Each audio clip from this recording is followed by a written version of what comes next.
नमस्कार, आप देख रहे हैं आज तक। आपके साथ मैं हूं सईद अंसारी। स्वागत है आपका। इस बुलेटिन की शुरुआत हम कैथोलिक ईसाई धर्मगुरु पोप फ्रांसिस की खबर से कर रहे हैं, जिनका 88 वर्ष की उम्र में निधन हो गया।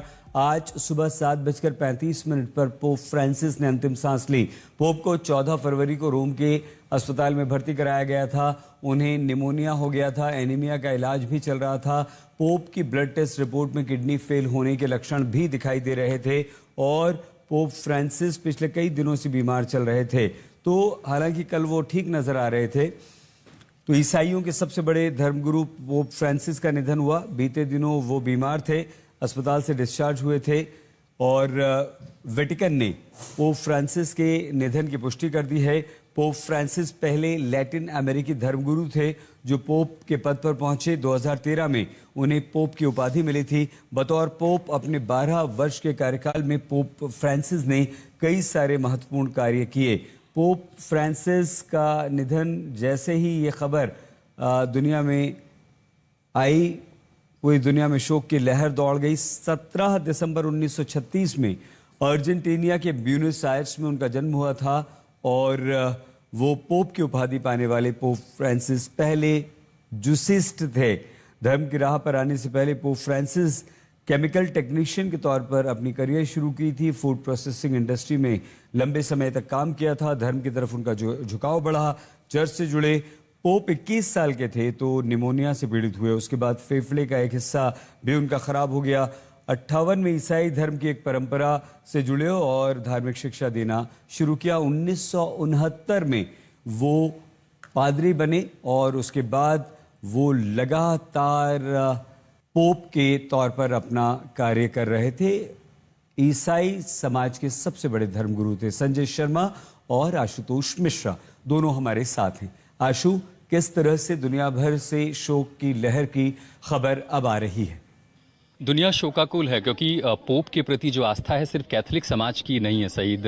बहुत सारे लोग, लगभग हर धर्म के जो प्रतिनिधि हैं, लोग हैं, आस्था रखते हैं, वो भी पोप को मानते हैं क्योंकि पोप सिर्फ एक धर्म के गुरु नहीं थे। विश्व शांति के लिए हमेशा जब भी कोई मौका आया है तो हमेशा वेटिकन से आवाज़ उठी है। फिर चाहे वो युद्ध रहे हों मिडिल ईस्ट के या फिर यूक्रेन रूस के युद्ध रहे हों, हमेशा वेटिकन ने कहा कि युद्ध कोई रास्ता नहीं हो सकता, आप शांति से समझौता करें। और इसीलिए दुनिया की जितनी सुपर पावर्स हैं, जितनी ताकतें हैं, जो भी लीडर्स हैं, वो पोप से मिलने जरूर जाते हैं, उनसे आशीर्वाद भी लेते हैं। और हमेशा वेटिकन का एक महत्व रहा है जो सिर्फ एक आस्था के तौर पर नहीं, लेकिन चूंकि अब उनका निधन हो गया है, देहांत हो गया है, तो जितनी भी कैथोलिक चर्चेस हैं पूरी दुनिया में हर जगह शोक होगा, प्रार्थनाएं होंगी। और अब चूंकि एक प्रक्रिया होती है पोप के निधन के बाद, जो कैथोलिक समाज में नहीं बल्कि वेटिकन की प्रक्रिया, उसके तहत जो कॉलेज ऑफ कार्डिनल है उन्होंने इसका ऐलान कर दिया गया है। पोप के जो निजी अपार्टमेंट हैं उसको सील किया गया है। और आपको बताऊं, पोप फ्रांसिस के साथ एक सबसे महत्वपूर्ण बात यह थी कि उन्होंने कई सारे बदलाव किए थे। और बदलाव इस तरह का था कि अगर किसी पोप का निधन होता है तो जो पहले की परंपराएं थी कि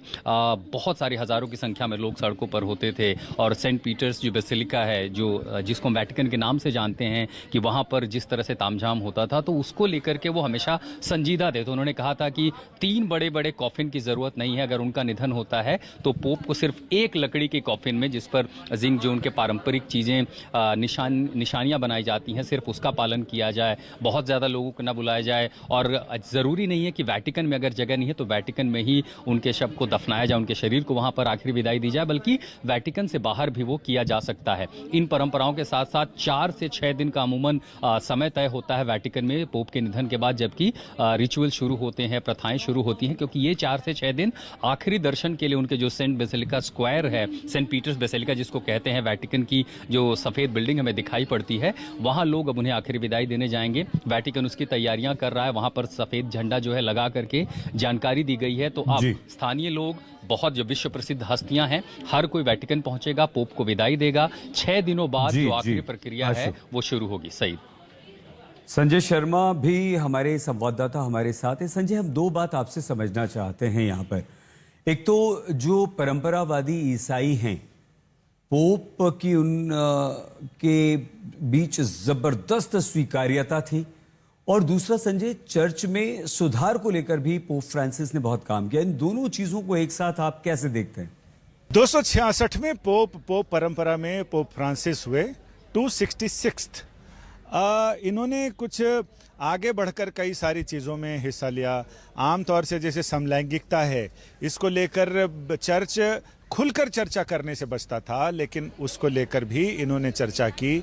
इन्होंने और अन्य कई सारी चीज़ों पर, समाज सुधार में सादगी को कैसे आगे बढ़ाया जाए, जो दिखावट और तड़क भड़क है उससे कैसे दूर रहा जाए। तो यानी इन्होंने एक अलग ढंग से सिर्फ लोगों को उपदेश ही नहीं किया, अपने जीवन में उसे उतार कर उपदेश किया।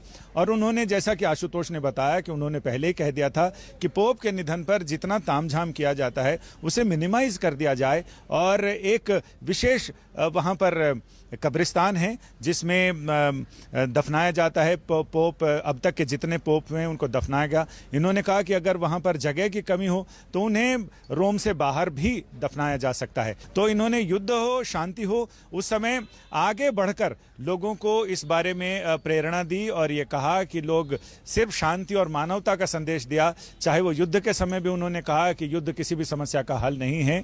और जैसा कि प्रधानमंत्री नरेंद्र मोदी भी कहते हैं कि युद्ध नहीं, बुद्ध की जरूरत है, वैसी ही चीजें पोप फ्रांसिस ने भी दुनिया को बताई और समझाई। साथ ही उन्होंने अपनी इस उम्र में भी अपने विदेशों के दौरे करने से वो कभी उन्होंने अपने आप को पीछे नहीं रखा, और दुनिया भर में वो गए, जाकर लोगों को आशीर्वाद दिए, उनके लिए प्रार्थनाएं की। और जब भी कोई बड़े समारोह होते हैं तो पोप अपने सेंट पीटर्स बेसिलिका, यानी उसमें उनका जो महल है, उस महल की बालकनी में आकर लोगों को संदेश देते हैं, आशीर्वाद देते हैं। लेकिन उम्र संबंधी परेशानियों और चेस्ट इन्फेक्शन से उनको बचाया नहीं जा सका।